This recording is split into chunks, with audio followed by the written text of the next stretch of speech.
Legenda Dewa Bintang 2. Chapter 131. Penguasa Alam Roh. Xiao Lang mengerutkan alisnya mendengar perkataan penguasa alam roh.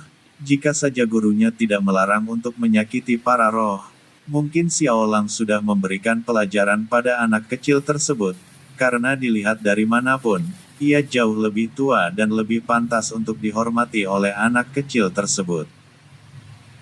Langer, jangan memandang fisiknya yang seperti anak kecil, karena sebenarnya dia jauh lebih tua darimu, bahkan jauh lebih tua daripada guru dan juga kakekmu, ucap Tang Xilin.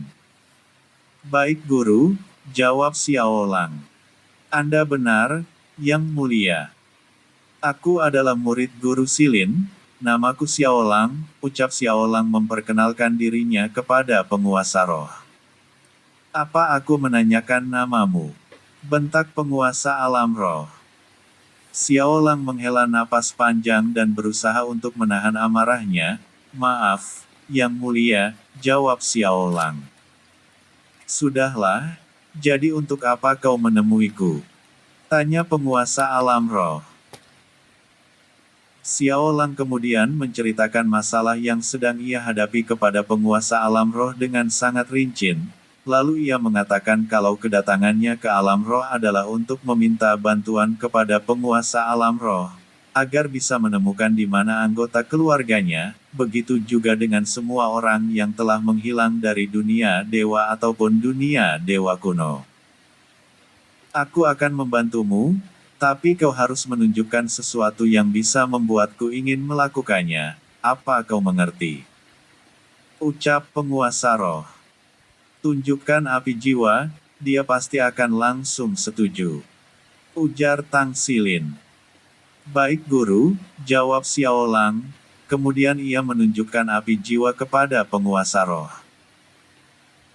Penguasa alam roh dan seluruh prajurit yang datang bersama Xiao Lang langsung menjauh ketika melihat api jiwa, bahkan mereka nampak sangat takut dengan bola api kecil yang ada di telapak tangan Xiao Lang itu. Dan sama seperti perkataan Tang Xilin sebelumnya, penguasa alam roh langsung setuju untuk membantu Xiao Lang, bahkan ia langsung memerintahkan Xiao Lang untuk menyimpan kembali apinya itu. Sekarang aku ingat, Tuan Xilin pernah mengatakan sesuatu tentangmu. Awalnya aku tidak percaya karena api jiwa sudah lama menghilang, tapi setelah melihatnya secara langsung, aku malah menyesal karena tidak percaya dengan perkataannya, ucap penguasa alam roh. Apa guru pernah datang ke sini? Tanya Xiao Lang. Tentu saja, Tuan Xilin adalah satu-satunya manusia yang bisa memasuki alam roh dengan bebas. Jawab penguasa alam roh. Sejujurnya, aku juga tidak yakin apakah bisa membantumu atau tidak, tapi aku akan berusaha semampuku untuk menemukan siapa yang menyebabkan masalah yang kau hadapi itu, lanjutnya. Terima kasih, Yang Mulia, jawab Xiao Lang. Setelah itu, penguasa alam roh langsung mengajak Xiao Lang menuju ke sebuah ruangan yang cukup besar. Di dalam ruangan tersebut ada begitu banyak gulungan yang tersusun rapi di tempat khusus yang menempel di dinding. Lalu di tengah-tengah ruangan ada sebuah mutiara dengan ukuran yang sangat besar, bahkan mutiara itu adalah mutiara terbesar yang pernah dilihat oleh Xiao Lang. Penguasa alam roh kemudian menggerakkan tangan kanannya dan seluruh gulungan yang ada di dalam ruangan tersebut tiba-tiba saja melayang, lalu seluruh gulungan terbang mengelilingi Xiao Lang dan penguasa alam roh yang berdiri di dekat mutiara raksasa. Beberapa saat kemudian, penguasa alam roh menggerakkan tangannya lagi dan salah satu gulungan langsung terbang menghampirinya. Sementara gulungan yang lainnya, langsung kembali ke tempat semula. Setelah itu, penguasa alam roh melemparkan gulungan tersebut ke arah mutiara raksasa di depannya. Dan bukannya terjatuh ataupun berbenturan dengan mutiara raksasa tersebut, gulungan yang dilemparkan oleh penguasa alam roh justru masuk ke dalam mutiara tersebut.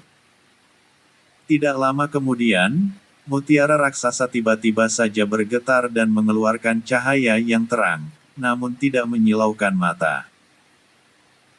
Mutiara yang kau lihat ini mampu mengetahui apapun yang masih berada di dalam jangkauannya. Jika ia tidak menunjukkan apapun, itu artinya musuh yang kau hadapi memiliki kekuatan yang jauh di luar jangkauan mutiara ini, ucap penguasa alam roh. Memangnya seberapa besar jangkauan mutiara ini? Tanya Xiao Lang. Dia bisa menjangkau atau mengukur kekuatan para dewa, bahkan dia juga bisa menjangkau kekuatan para penguasa. Hanya ada dua kekuatan yang tidak bisa terjangkau atau diukur olehnya, jawab penguasa roh. Kekuatan apa saja itu? Tanya Xiao Lang yang semakin penasaran. 1. Kekuatan Dewa Bintang dan yang kedua, kekuatan roh alam, jawab penguasa alam roh. Kalau begitu, mutiara ini tidak bisa mengukur kekuatanku, Xiao Lang bergumam pelan. Hah? Memangnya kau ini siapa? Sehingga berani mengatakan kalau mutiara ini tidak bisa mengukur kekuatanmu. Ujar penguasa alam roh. Maaf, Yang Mulia, ucap Xiao Lang. Beberapa menit berlalu, mutiara yang ada di depan mereka masih belum menunjukkan apa-apa. Bahkan cahaya yang terpancar dari mutiara tersebut sudah mulai redup, yang menandakan bahwa musuh yang akan dihadapi oleh Xiao Lang nanti, memiliki kekuatan yang tidak terukur oleh mutiara tersebut. Sepertinya musuhmu itu memiliki kekuatan yang tidak terukur dan karena hanya dua kekuatan yang tidak terukur, maka aku yakin pelakunya pastilah Dewa Bintang, ucap penguasa alam roh. Xiao Lang terdiam mendengar perkataan penguasa alam roh, bahkan dia hampir tertawa karena perkataan penguasa alam roh, yang mengatakan bahwa penyebab hilangnya semua orang di kedua dunia dewa dan keluarganya adalah dia sendiri. Tapi berkat perkataan penguasa alam roh, Xiao Lang akhirnya mengetahui bahwa pelaku dari masalah ini adalah Ziran. Meski Xiao Lang belum yakin sepenuhnya kalau yang menyebabkan masalah ini adalah Ziran, tapi untuk saat ini, memang hanya Ziran yang memiliki kekuatan yang tidak terukur. Jangankan mutiara raksasa, bahkan Xiao Lang sendiri tidak pernah mengetahui seberapa besar kekuatan Ziran yang sesungguhnya. Tapi Xiao Lang masih bingung dan tidak mengerti apa alasan Ziran melakukan semua itu. Terima kasih, Yang Mulia. Sekarang aku mengerti apa yang harus aku lakukan, ucap Xiao Lang. Baguslah, tapi jika kau mau menghadapi Dewa Bintang, sebaiknya kau minta bantuan Ziran, ujar penguasa alam roh, yang masih belum mengetahui siapa Xiao Lang sebenarnya. Baiklah Yang Mulia, terima kasih atas bantuannya, sekarang aku pamit, ucap Xiao Lang. Tunggu. Aku baru menyadari kalau aura milikmu terasa tidak asing. Siapa kau sebenarnya? Tanya penguasa alam roh. Namaku Xiao Lang, murid guru Silin dan pemilik dari kekuatan bintang, jawab Xiao Lang, kemudian menghilang dari tempat tersebut. Penguasa alam roh tersentak kaget mendengar perkataan Xiao Lang. Ia akhirnya mengetahui alasan kenapa Xiao Lang memiliki aura yang terasa sangat tidak asing baginya, tapi ia juga sangat menyesal karena tidak menanyakan hal tersebut sejak awal. Ia bahkan sangat menyesal karena sempat mengatakan hal buruk tentang Xiao Lang. Dasar bodoh, jika sejak awal aku mengetahui siapa dia, aku pasti tidak akan malu seperti ini, gumam penguasa alam roh. Ia kemudian menghela napas panjang lalu beranjak dari ruangan tersebut. Chapter 132. Kecurigaan Xiao Lang. Setelah mengetahui siapa dalang dari hilangnya semua orang di kedua dunia dewa dan juga keluarganya, Xiao Lang langsung memutuskan untuk kembali ke benua bintang dan mempersiapkan segala sesuatunya, karena ia tahu bahwa peperangan yang jauh lebih besar akan segera terjadi.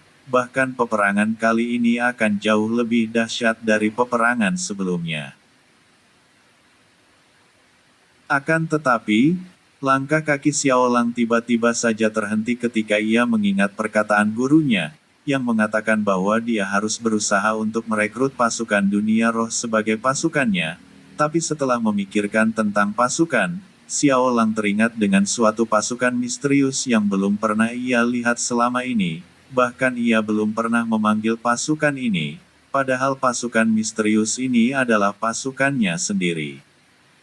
Apakah ini adalah saat yang tepat untuk menggunakan pasukan itu? Tanya Xiaolang pada dirinya sendiri. Sejujurnya, Xiaolang benar-benar tidak tahu apa-apa mengenai pasukan misterius tersebut, karena ia memang belum pernah melihat mereka secara langsung. Beberapa tahun yang lalu, Sendian memang pernah menunjukkan sebuah pasukan misterius padanya, tapi ia yakin kalau pasukan itu adalah pasukan Sendian sendiri, karena pasukan misterius tersebut hanya bisa dipanggil olehnya, yang merupakan dewa dan pemimpin utama pasukan tersebut. Guru, apa pendapatmu mengenai pasukan misterius ini?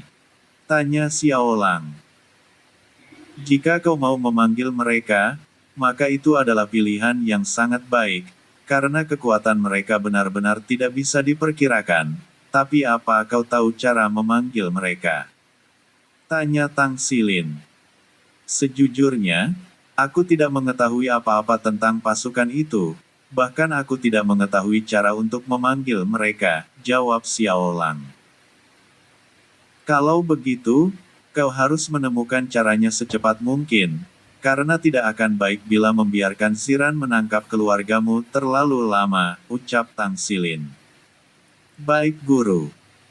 Jawab Xiaolang, kemudian melesat terbang meninggal istana megah tersebut. Setelah itu, Xiaolang mengurungkan niatnya untuk kembali ke benua bintang dan memutuskan tinggal di alam roh untuk sementara waktu. Sebenarnya ia bisa saja kembali ke benua binatang atau dunia dewa kuno, lalu mencari cara untuk memanggil pasukannya di sana, tapi resikonya adalah, Siran akan mengetahui rencananya dan sudah pasti ia akan berusaha untuk menggagalkan rencananya tersebut. Dan satu-satunya tempat yang jauh dari pengawasan Siran adalah alam roh. Guru, aku ingin memastikan sesuatu, ucap Xiaolang. Apa itu? Tanya Tang Xilin. Sebenarnya, penguasa alam roh itu sekuat apa? Dan kenapa penampilannya seperti anak kecil? Tanya Xiaolang. Guru sendiri juga tidak tahu seberapa kuat dia sebenarnya, tapi dia adalah satu-satunya penguasa yang tidak pernah menampakkan diri di alam semesta, jawab Tang Xilin. Selain itu, penguasa alam roh adalah satu-satunya penguasa yang diberikan kekuatan secara langsung oleh Sang Mahadewa, agar dia bisa menjaga keseimbangan alam semesta ini, tapi entah kenapa dia bisa berakhir di alam roh yang menyedihkan ini, lanjutnya. Sang Mahadewa. Siapa dia, Guru? Tanya Xiaolang penasaran. Sang Mahadewa adalah pencipta alam semesta ini. Dan dia adalah puncak dari segala kekuatan, jawab Tang Xilin. Tapi kenapa guru bisa mengetahui semua itu? Tanya Xiaolang. Tang Xilin diam sejenak, kemudian berkata. Sudahlah, jangan membicarakan hal itu lagi, sebaiknya kau fokus pada tujuanmu. Baik guru, jawab Xiaolang. Meski Xiaolang mematuhi perkataan Tang Xilin dan tidak melanjutkan pembahasan mereka sebelumnya, tapi entah kenapa Xiaolang merasa jika Tang Xilin sedang menyembunyikan sesuatu darinya. Jika Tang Xilin tidak mengalihkan pembicaraan mereka, mungkin Xiaolang tidak akan curiga, atau memikirkan hal-hal lain, tapi pengalihan tersebut membuat Xiaolang yakin jika Tang Xilin sedang menyembunyikan sesuatu. Guru, apa kau menyembunyikan sesuatu dariku? Tanya Xiaolang dalam hatinya. Setelah terbang cukup lama, Xiaolang akhirnya sampai di sebuah tempat yang cocok untuk memanggil pasukannya, karena tempat itu adalah padang rumput yang sangat luas dan tidak ada siapapun yang tinggal atau menetap di sana. Selain itu, tempat tersebut juga sangat tenang dan sunyi, jadi tidak akan ada seorang pun yang bisa mengganggu konsentrasinya saat mencoba memanggil pasukan bintang. Xiao Lang mendarat di tengah-tengah padang rumput tersebut, lalu ia duduk dengan sikap bermeditasi sambil memikirkan cara untuk memanggil pasukan bintang. Namun sebelum itu, Xiao Lang lebih dulu memikirkan tentang pertemuan pertamanya dengan Shen Dian, karena pada saat itu, Shen Dian menunjukkan dan menjelaskan tentang pasukan bintang kepadanya, meski tidak yakin apakah yang dikatakannya itu benar atau tidak, tapi Xiao Lang tidak punya pilihan lain. Setelah mengingat semua kejadiannya selama beberapa menit, Xiao Lang kemudian mencoba untuk memanggil pasukan bintang. Hal yang pertama kali ia lakukan adalah menggunakan kekuatan bintang dalam jumlah besar, lalu menggunakan kekuatan jiwanya untuk terhubung dengan para prajurit tersebut, yang keberadaannya entah ada di mana. Di Istana Penguasa Alam Roh. Setelah Xiao Lang pergi meninggalkan istananya, penguasa alam roh langsung kembali ke singgasananya. Ia benar-benar sangat lega karena sudah berhasil dan bisa membantu Xiao Lang walaupun hanya sedikit, karena bagaimanapun juga, Xiao Lang adalah murid dari temannya, tapi entah kenapa ia masih merasa seperti melupakan sesuatu.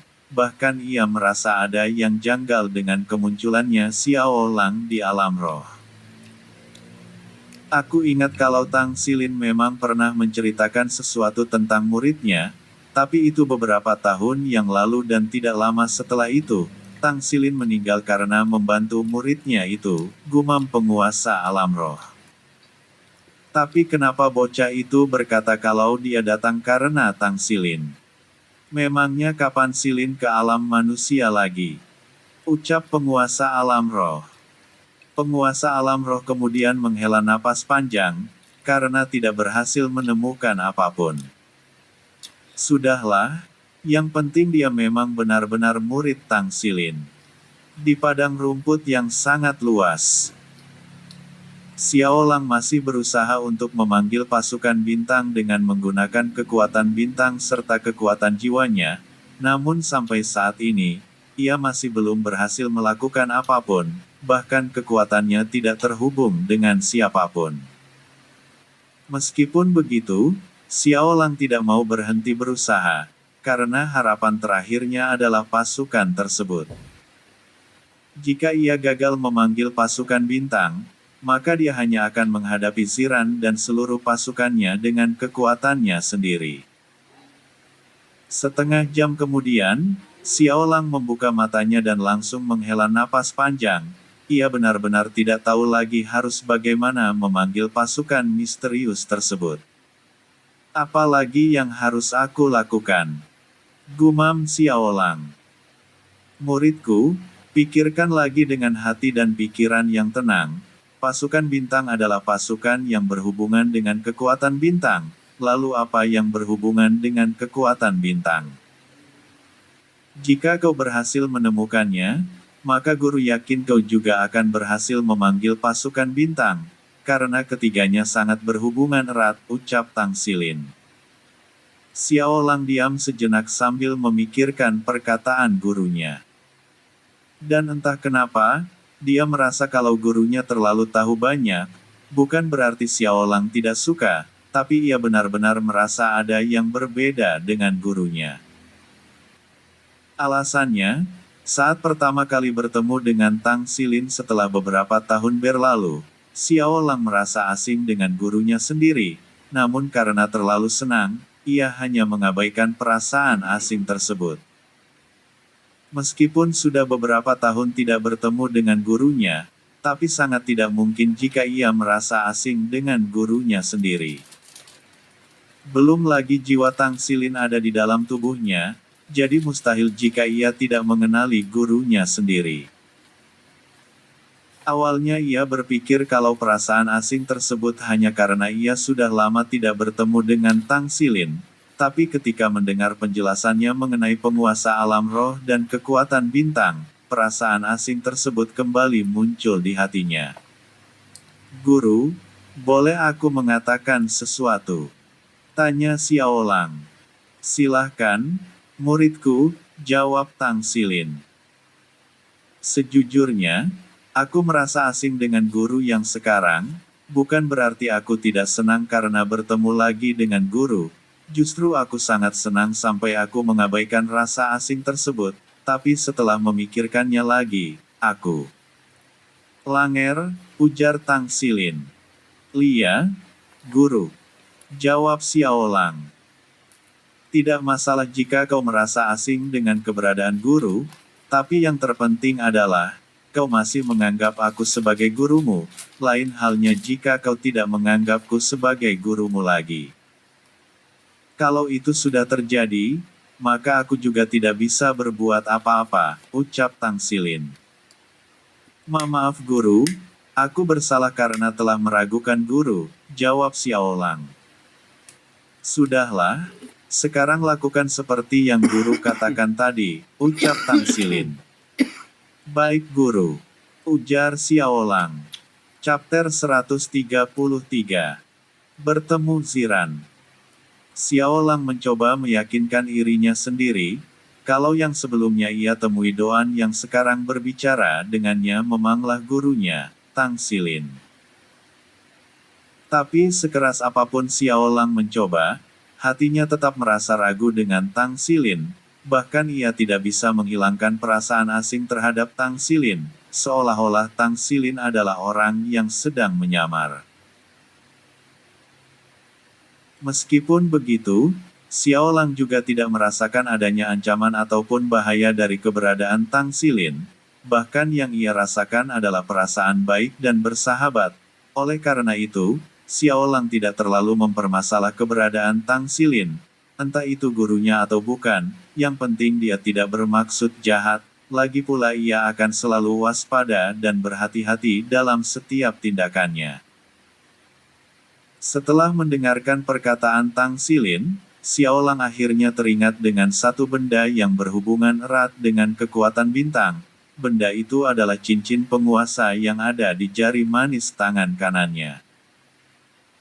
Cincin penguasa semesta adalah satu-satunya benda yang berkaitan erat dengan kekuatan bintang, namun Xiaolang hampir saja melupakannya, karena cincin itu sudah menyatu dengan jarinya.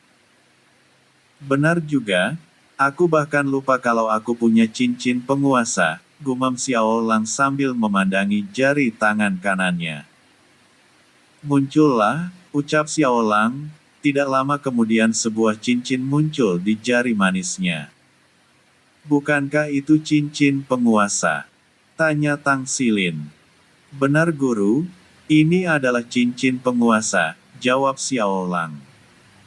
"Bagus. Sekarang coba kau panggil lagi pasukan bintang, tapi kali ini dengan menggunakan cincin tersebut," ucap Tang Xilin. "Baik guru," jawab Xiaolang, kemudian memperbaiki posisi duduknya. Setelah itu, Xiaolang langsung menutup matanya dan menenangkan hati serta pikirannya, lalu ia mencoba memanggil pasukan bintang sekali lagi. Berbeda dengan sebelumnya yang tidak memberikan reaksi apapun, kali ini cincin di jari manis kanan Xiaolang tiba-tiba saja bercahaya, bahkan cahaya tersebut langsung menyelimuti seluruh tubuhnya. Cahaya yang menyelimuti tubuh Xiaolang bertambah terang dan terpancar ke langit alam roh. Beberapa saat kemudian, di langit muncul lingkaran sihir yang sangat besar dan pada saat yang bersamaan, ratusan prajurit muncul dari dalam lingkaran sihir tersebut, lalu mendarat di hadapan Xiaolang dan langsung berlutut padanya. "Hormat kami, penguasa," ucap para prajurit tersebut serempak.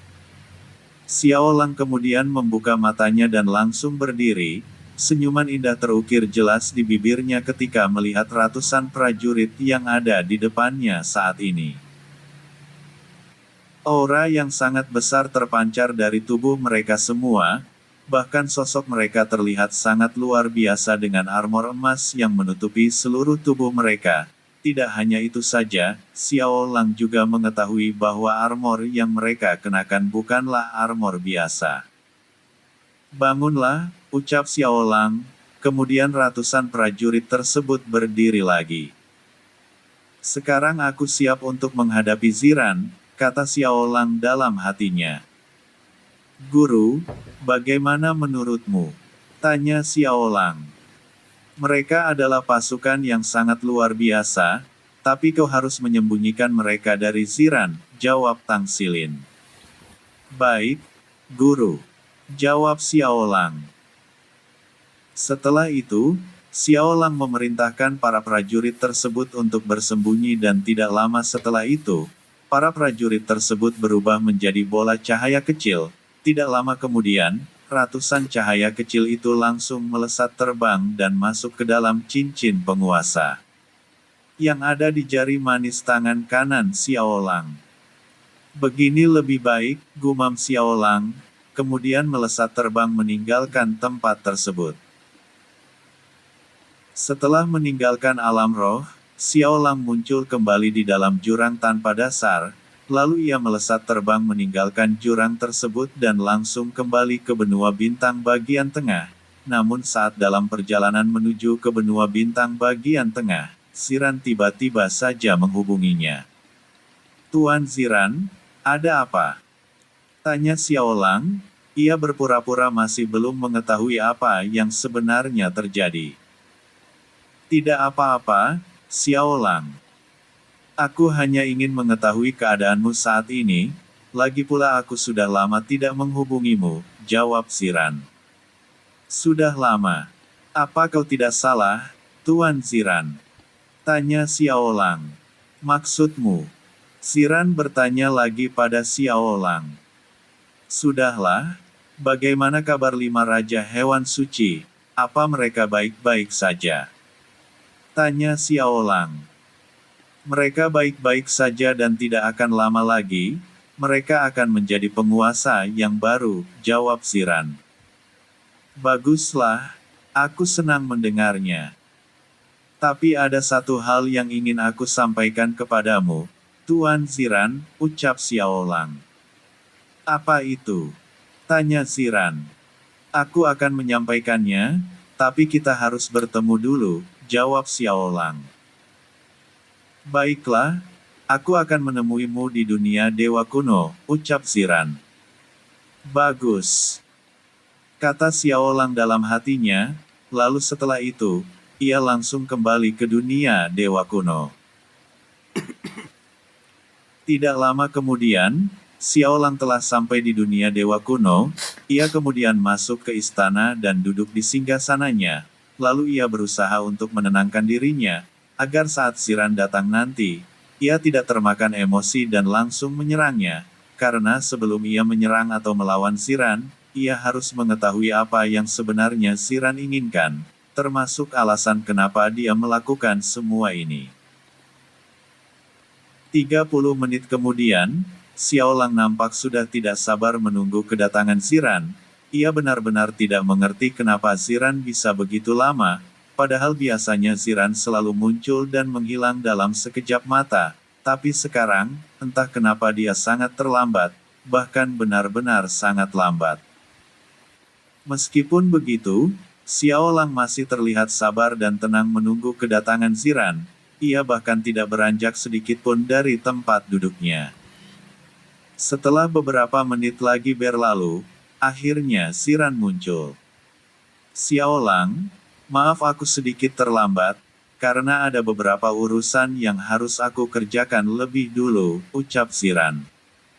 "Selamat datang Tuan Ziran.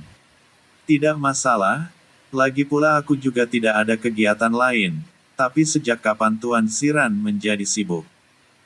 tanya Xiao Lang. "Hahaha. Pertanyaan yang bagus, kau tahu aku adalah pengawas seluruh alam, jadi aku harus benar-benar memeriksa setiap alam agar tidak terjadi kekacauan lagi," jawab Ziran dengan santai. "Benar juga, aku melupakan hal itu. Tapi, Apa Tuan Ziran mengetahui tentang yang terjadi di kedua alam dewa? Tanya Xiaolang. Maafkan aku Xiaolang, aku benar-benar menyesal karena terlambat mengetahui kejadian ini.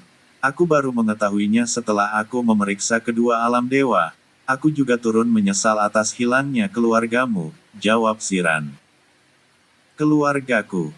Memangnya keluargaku juga menghilang? Tanya Xiaolang. Apa? Maaf, aku kira keluargamu juga menghilang, jawab Ziran. Meski ia bisa menyembunyikan raja gugupnya, tapi Xiaolang bisa melihatnya dengan jelas. Setelah itu, mereka berdua mengobrol cukup lama, sampai akhirnya Xiaolang mengatakan sesuatu yang membuat Ziran terdiam. Tuan Ziran, aku baru saja datang dari alam roh, seseorang di sana mengatakan padaku, kalau tidak akan lama lagi, akan ada kekacauan lagi di alam semesta, ucap Xiaolang. Chapter 134. Masa lalu Ziran.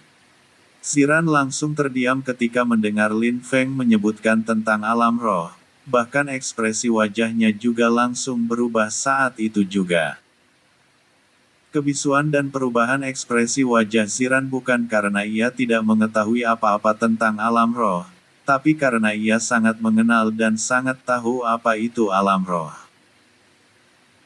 Memang tidak bisa dipungkiri bahwa Ziran adalah salah satu dari begitu banyak penguasa, namun kekuasaannya bukanlah untuk menguasai sesuatu di alam semesta ini, namun hanya sekedar mengawasinya saja, oleh karena itulah Ziran dijuluki sebagai roh alam.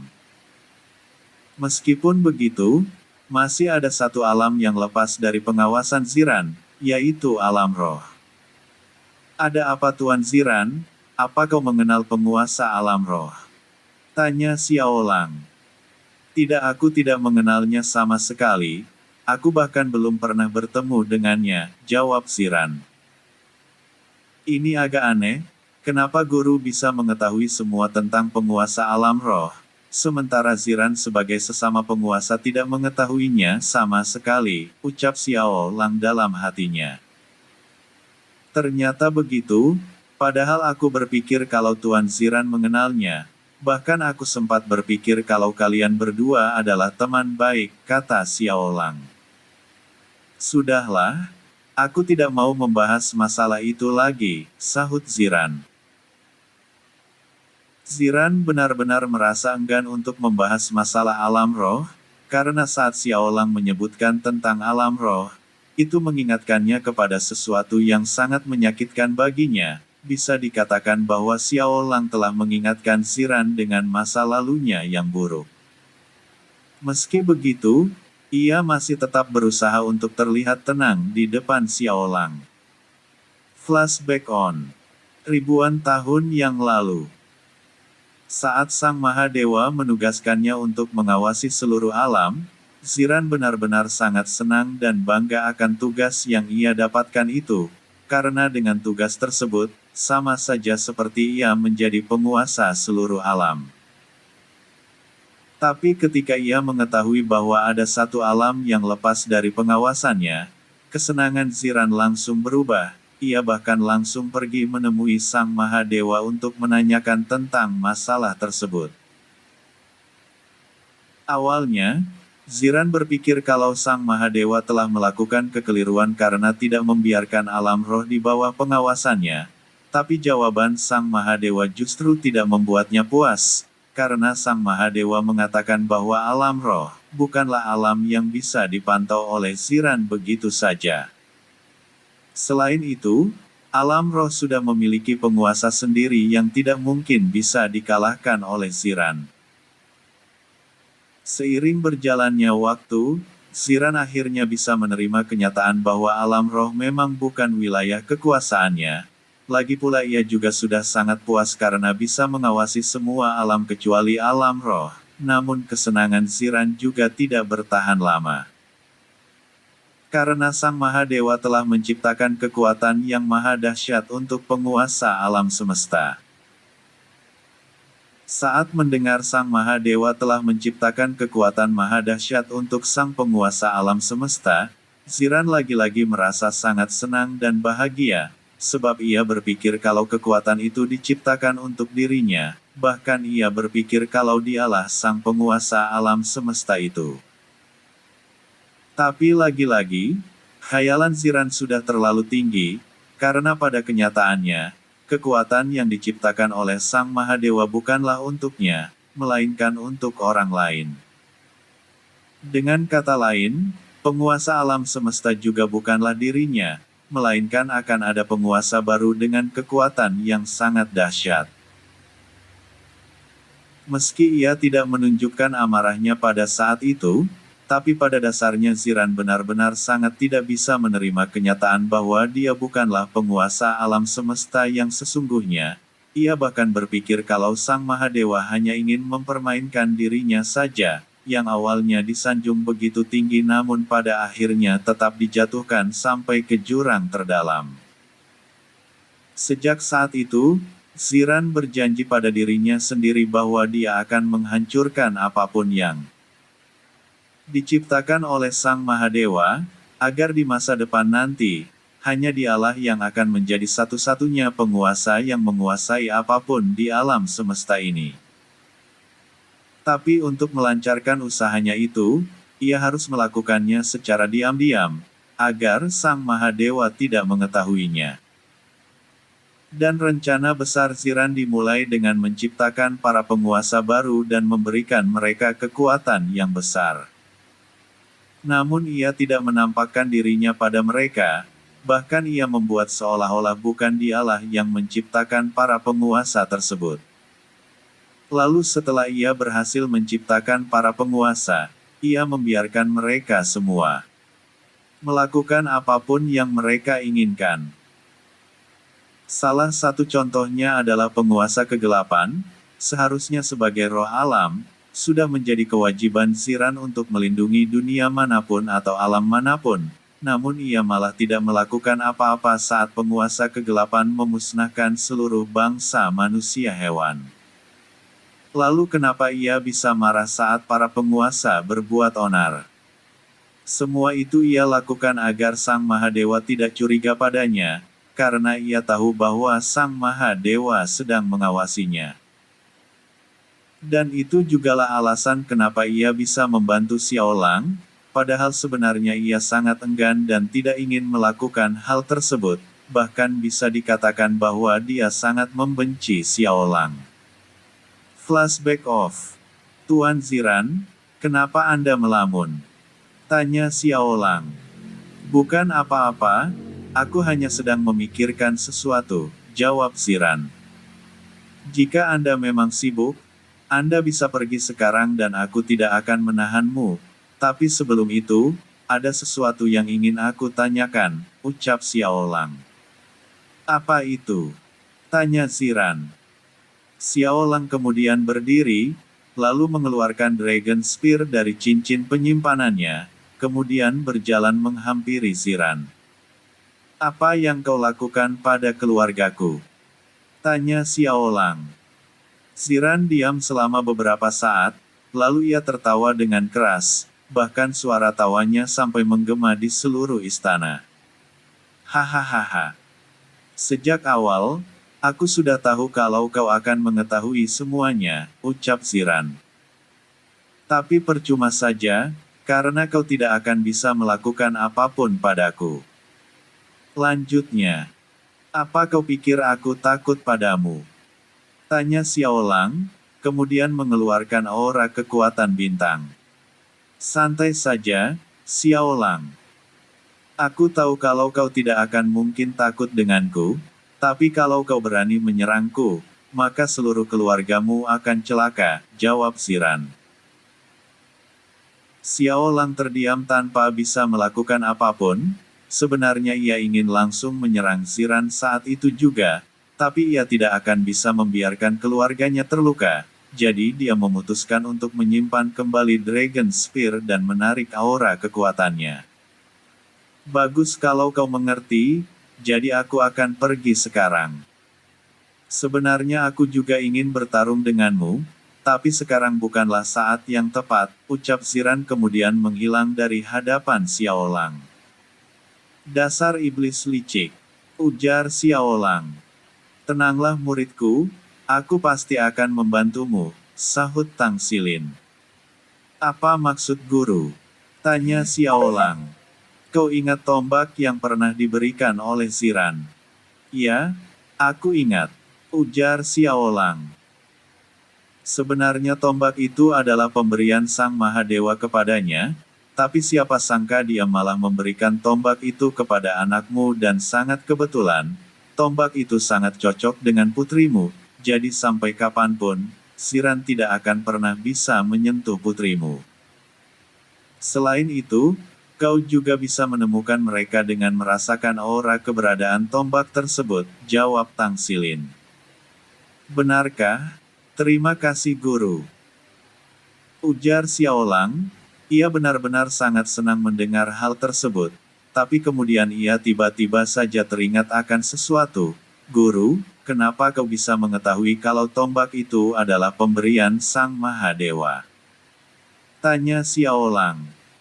Aku hanya bisa merasakan aura aneh di rombak tersebut, jadi aku bisa menebak bahwa tombak itu adalah pemberian Sang Mahadewa, jawab Tang Xilin. Alasan yang benar-benar tidak masuk akal, tapi terima kasih karena kau sudah mau membantuku, ucap Xiaolang dalam hatinya. Chapter 135. Ambisi Ziran. Xiaolang kemudian mencoba merasakan aura kekuatan pada tombak yang ada di Lingling. Namun menemukan keberadaan tombak tersebut bukanlah perkara mudah, karena keberadaannya sangat jauh dan tidak berada di dunia yang diketahui oleh Xiaolang. Meski begitu, Xiaolang akan tetap berusaha mencarinya, karena hanya itulah satu-satunya harapan untuk menemukan keluarganya. Berjam-jam berlalu dengan cepat, namun ia tak kunjung berhasil menemukan di mana keluarganya berada. Bahkan ia juga tidak bisa merasakan aura kekuatan tombak yang ada apa Lingling. Karena tidak kunjung menemukan apapun, Xiaolang akhirnya berhenti mencari mereka untuk sementara waktu. Lagi pula ia masih harus beristirahat dan mempersiapkan dirinya untuk pertarungan yang lebih besar.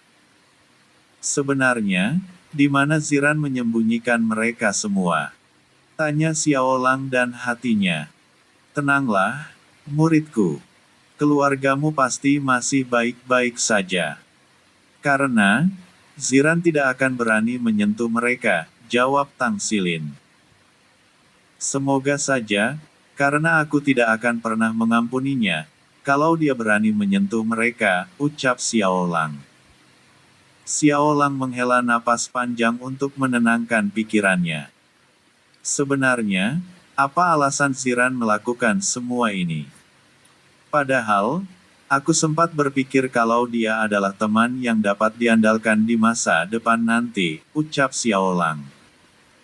Meski sudah mengetahui kalau Ziran adalah pelaku dari masalah yang terjadi saat ini. Tapi, Xiaolang masih sangat sulit untuk menerima kenyataan bahwa Ziran tidak sebaik yang ia pikirkan. Awalnya, Xiaolang berpikir kalau Ziran adalah teman yang ingin membantunya dengan tulus. Ia bahkan telah menjadikan Ziran sebagai panutannya. Namun, ia tidak pernah menyangka kalau Ziran ternyata adalah musuh terbesarnya. Di suatu ruang hampa. Setelah meninggalkan istana kerajaan hewan suci di dunia dewa kuno, Ziran langsung kembali ke ruang hampa tempat ia melatih 5 raja hewan suci. Selain 5 raja hewan suci, di sana juga ada seluruh pasukan Xiaolang, baik itu pasukan hewan suci ataupun pasukan bulan sabit, bahkan seluruh penduduk kerajaan hewan suci dan semua orang di dunia dewa juga ada di sana, termasuk seluruh keluarga Xiaolang.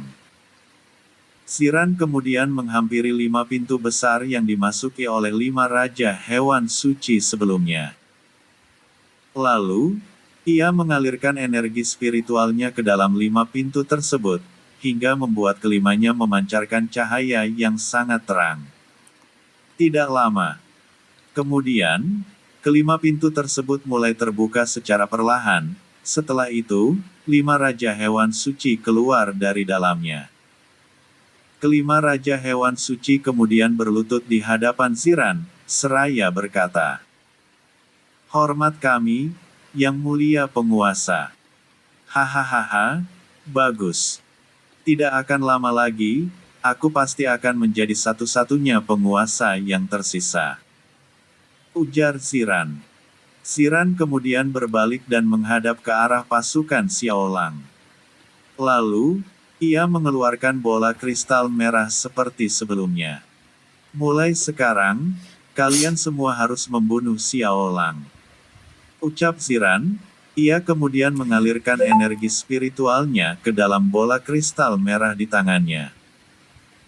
Tidak lama kemudian, bola kristal merah tersebut tiba-tiba saja hancur, lalu berubah menjadi bola cahaya kecil yang tidak terhitung jumlahnya. Setelah itu, bola-bola cahaya tersebut langsung masuk ke dalam tubuh semua pasukan, baik itu pasukan hewan suci, pasukan bulan sabit, ataupun pasukan kekaisaran dunia dewa. Dan dengan masuknya bola cahaya kecil tersebut, kekuatan semua prajurit itu langsung meningkat berkali-kali lipat.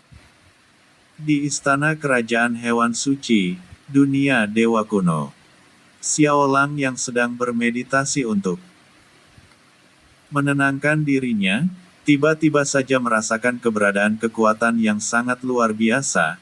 Kekuatan yang baru saja ia rasakan bukanlah kekuatan Ziran, melainkan kekuatan lain yang juga sangat kuat dengan jumlah yang sangat banyak. Di antaranya adalah kekuatan yang hampir sama dengan kekuatan 5 penguasa sebelumnya. "Xiaolang, persiapkan dirimu. Karena, tidak akan lama lagi, kau akan menghadapi sesuatu yang sangat sulit," ucap Tang Xilin. "Selama ini, aku sudah menghadapi banyak kesulitan. Jadi, guru tidak perlu merasa khawatir," jawab Xiaolang. "Kau memang benar. Tapi, yang akan kau hadapi sekarang sangat berbeda dengan sebelumnya. Jadi, kau harus benar-benar siap untuk itu," ucap Tang Xilin. "Terima kasih, guru. Aku senang guru masih berada di sisiku," jawab Xiaolang, kemudian melanjutkan perkataannya dalam hati. "Walaupun sebenarnya aku tidak yakin kalau kau adalah guruku. Tapi, aku tetap akan berterima kasih dan menghormatimu seperti guruku sendiri." "Sudahlah, jangan dipikirkan lagi, sudah sepatutnya aku membantu muridku sendiri," ucap Tang Xilin. Karena sudah diperingatkan oleh Tang Xilin, Xiaolang memutuskan untuk tidak meneruskan meditasinya. Ia kemudian beranjak dari tempat duduknya dan keluar dari istana. Lalu, ia mengeluarkan Dragon Spear serta Dragon Armor untuk menyambut kedatangan musuhnya, meski tidak mengetahui kapan Ziran akan datang. Tapi, Xiaolang sangat yakin kalau Ziran sedang menuju ke dunia dewa kuno untuk menyerangnya. Tidak lama kemudian, di langit kerajaan hewan suci muncul sebuah gerbang dimensi yang lumayan besar. Lalu, Ziran dan 5 raja hewan suci keluar dari dalam gerbang dimensi tersebut. Mereka berenam juga telah mengenakan armor serta senjata yang lengkap, yang menunjukkan bahwa mereka sudah siap untuk berhadapan dengan Xiaolang, bahkan mereka telah siap untuk membunuhnya. King Long, Bai Hu, Sue Ke, Xuan Wu, dan Qin Hanzi. Nama-nama itu aku berikan kepada kalian karena aku menganggap kalian sebagai saudaraku sendiri. Tapi, aku tidak menyangka kalau hari ini, aku akan menghadapi saudaraku sendiri, ucap Xiaolang. Hahaha, percuma saja, Xiaolang. Mereka tidak akan mendengarkan perkataanmu lagi, jawab Ziran. Aku tahu itu. Dan karena itulah, aku sangat membencimu, Ziran. Tapi aku masih bingung dengan satu hal, kenapa kau melakukan semua ini? Tanya Xiaolang. Sebenarnya aku tidak membencimu, aku juga tidak mau melakukan semua ini, tapi karena kekuatan yang ada dalam tubuhmu itu, aku harus tersingkir dari satu-satunya penguasa alam semesta, jawab Ziran. Lalu apa hubungannya dengan mereka semua? Masalah ini hanya antara kita berdua, dan kalau kau memang mau menjadi penguasa, maka aku akan menyerahkan tahta penguasa padamu, asalkan kau melepaskan mereka. Ucap Xiaolang. Hahaha. Aku tidak bodoh, Xiaolang. Tahta penguasa tidak akan mengakui orang lain selain dirimu, kecuali kalau kau mati, ujar Ziran. Serang dia. Perintahnya. 5 raja hewan suci kemudian melesat terbang ke arah Xiaolang dan langsung menyerangnya. Namun, Xiaolang hanya menghindari serangan mereka dan tidak melakukan serangan balasan, bukan berarti ia tidak memiliki kesempatan untuk menyerang. Tapi ia tidak ingin menyakiti 5 raja hewan suci. Karena, ia sudah menganggap mereka berlima sebagai keluarganya. Sudah aku duga, kau pasti tidak akan mau menyerang mereka berlima, gumam Ziran. Dengan begini, aku pasti akan menjadi satu-satunya penguasa. Bersambung. Chapter 136. Jing She.